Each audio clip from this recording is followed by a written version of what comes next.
Hello, everybody. This is Tim, Gregory, and Charlie Fricker from Vermeer, shooting one of our regular updates on what we think is happening in ever-changing world stock markets. And probably the last time we spoke, stocks have been having a difficult time, but they have staged quite a rally.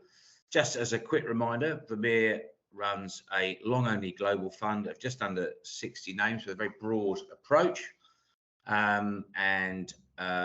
We've been taking quite a cautious approach recently, but obviously we've enjoyed stocks having a really good rally. And one of the reasons that stocks have had quite a good rally is there's been quite a better than expected so far earnings season from I think about 75%, Charlie, of the S&P 500 is now reported. Why don't you give us a quick update on how you've seen that season, and we'll go from there. Yeah, I think I remember we always seemingly say this every quarter now, but I think it's the most important upcoming earnings season we can remember. And I think that was true for the Q2 reporting season that we've just finished. And we come out of the first quarter earnings season, which was typified by very, very extreme reactions to some stock movements. I remember seeing Netflix fall 40% on one day, and similar moves with a lot of these other mega cap companies. And I think, given the way the market had traded so far this year, there was a real caution and conservatism coming into this results season. And it was a big discrepancy between where maybe sell-side estimates were on versus where buy-side investors like ourselves were sitting. I think the buy-side was very, very conservative and worried going into this results season. And I think that was typified with the reaction you saw to companies trading as after they reported results. I think a lot of times you might look at the headline figures for a lot of these businesses and go, well, that looks okay, but stocks would react positively because they weren't as bad as feared. And I think that was really typified by the reactions we saw around the all-important big tech names, really, wasn't it, as they reported results a few weeks ago. Yeah, look, that's absolutely right. And, I remember when we discussed the results season going into it, they said, well, we'll see plenty of important results from the banks, which were quite good. There were mixed reactions to those, but we knew, I think, that what was absolutely pivotal to the way markets were going to behave was what happened on those mega cap tech names, because, they are such a large percentage of the S&P 500, which is 70% of the global benchmark, as we know. So much hinges on the ongoing success of these huge businesses that have proved so resilient and so strong in the last few years, particularly in the post-COVID environment, where this transition has been so rapid and so much faster than everybody anticipated. I remember Satya Nadella saying on their earnings call that hybrid work, that no longer is a thing. That's just work now. And that's part of this astonishing transformation, digital transformation that we have seen in recent years. And I think, actually just taking Microsoft as a very good example, their results were fine, but I think what caught you and I, and we like Microsoft, we've owned Microsoft as a core position for absolutely ages, as many fund managers do. But what perhaps caught us off guard was the strength of the guidance they gave, the confidence of the guidance they gave for the next 12 months, despite the macro challenges that we are seeing. I mean, their guidance was extremely robust, much more so and forward-looking than so many of the other companies that we saw.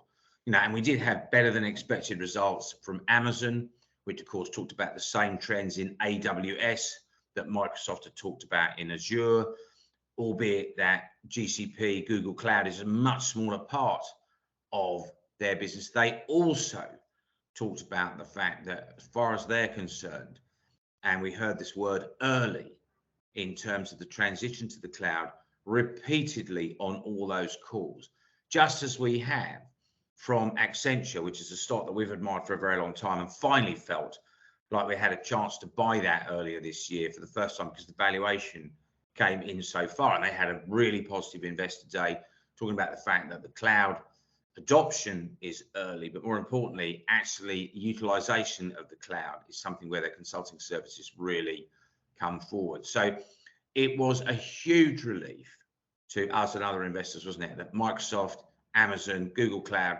were all very robustly defending that view on their calls, and quite a shift in emphasis in Amazon's business away from the continual investment in retail and warehousing to a real focus on cash flow and the strength of AWS and the strength of their advertising business. All those things really coming through. What other observations did you have from big tech or even other things in the market, Charlie, to this point? Yeah, I think there was a few things that we could pick through on kind of themes that have come out of this earnings season. One, I think, which was important in Q2 and is going to be increasingly more important over the course of this year and into next year, is pricing power. As we're in this inflationary backdrop, inflation's running very high, and how much of the cost increases that firms are seeing, of which there are a lot, and we'll come on to that, can be passed on to the consumer, and how much is the consumer willing to pay up for a lot of things. I think that was typified within the staples sector results. In a lot of cases, most of them, all of their growth came from pricing on the back of negative volume growth. So I think that's something that needs to be monitored as well. Industrials are also being able to put through pricing. There's a bit of a lag as to how quickly that can come through, but they seem to be positive about their ability to pass on prices. Their input costs have gone up. And another theme, which is obviously from an investment perspective, but also what's happening from a company perspective, is the increase in their cost base and what that's doing to gross margins. I think you are seeing significant energy cost increases, and for the industrial side of the economy, that's increasingly more important. And a lot of the calls we were on with German businesses over the last month or so, a lot of the questions have all been focused on, well, what are you going to do if suddenly you get no gas supply in the winter? And the Germans at the moment, and a lot of European-based businesses, seem to be strategically game planning at the moment, not expecting the worst to happen, but they are conscious that they will need to take action if suddenly there are limited gas supplies coming through into the country towards the end of this year. And labour costs are also still a factor which people need to pay attention to, whether they can even get access to labour, but also how much they have to pay them. So I think those were things that came across all themes. But one thing that was noticeable as well, as we're coming into retail earnings season over the next couple of weeks, I thought it was just noticeable a comment from Adidas and their profit warning from a few weeks ago, where they talked about, yes, weakness we're seeing in China because of lockdowns, but we are downgrading our guidance on concerns over the macro outlook, not based on anything they were seeing, but on what they may expect to see over the coming months. And I think that's something that's to monitor. A lot of companies are very cautious about how they're talking in terms of the outlook for the remainder of the year and into next year. But at the same time, we haven't really seen any move in earnings expectations, really, have we, over the course of earnings season, which has generally been pretty reassuring. That's absolutely right. And one of the things that we talk about repeatedly when we're sort of checking valuation is the fact that S&P 500 forecast earnings seem to be stuck at $227 permanently for the current year.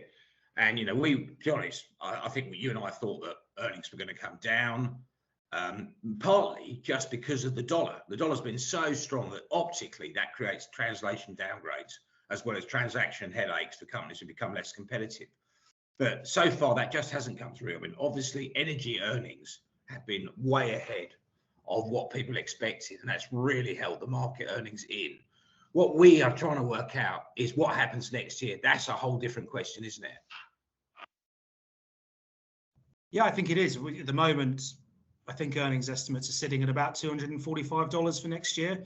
And at this, we're at this point where we are seeing record margins from an aggregate level from the S&P, and with all the backdrop of everything we talked about, cost inflation, slowing economy, which I know we discussed in other videos, our margins going to be able to hold up to the degree that which they currently are, especially at the time if the top line, the revenue growth, starts to slow down. So how much that $245 for calendar year 2023 changes over the next 3 to 6 months is going to be something that to monitor very, very closely, because that's going to really drive, I think, a lot of performance in terms of an index level. If suddenly we start to see earnings that 245 go to flat, if it's unchanged for the year, then you've got to really level set what are you willing to pay for equities that are on a headline level going to see very limited earnings growth over the next 18 months or so. Yeah, that's definitely right. And of course, now that stocks have rallied, that's very much one of the things that we're thinking about is how much further could this rally go? We're going to record another video later this week, which follows up on this week's inflation data, which, as we know, that series has become really pivotal. We've already seen this astonishingly strong jobs report that caught everybody on the hot back end of last week. So, what's next in store after a great run will be largely driven by what we see in the inflation data and what that suggests the Fed will do next, because obviously it's really led people to be more hawkish about what the Fed will do. And yet stocks have just not budged. The dollar's rallied a bit, gold's gone down a bit, as you'd expect. Bond yields have risen. The 2-10 bond yield curve has inverted even further, but stocks are proving to be very resolutely strong against that at the moment. We're going to discuss that further. But for now, you know, earnings have really helped the market to hold in, push the market back from where it had lost all the gains it made last year in the US. You know, it's pushed it back, you know, back above 4,000. And, you know, we're going to discuss later this week, you know, where we think we head now once we've seen the inflation print. So for now, thanks to everyone who's tuned in. Just a reminder, Charlie Fricker and Tim Gregory from Vermeer. We run a long-only global fund, and we'll be back later this week to discuss what's coming next for markets. Thanks very much indeed for your time.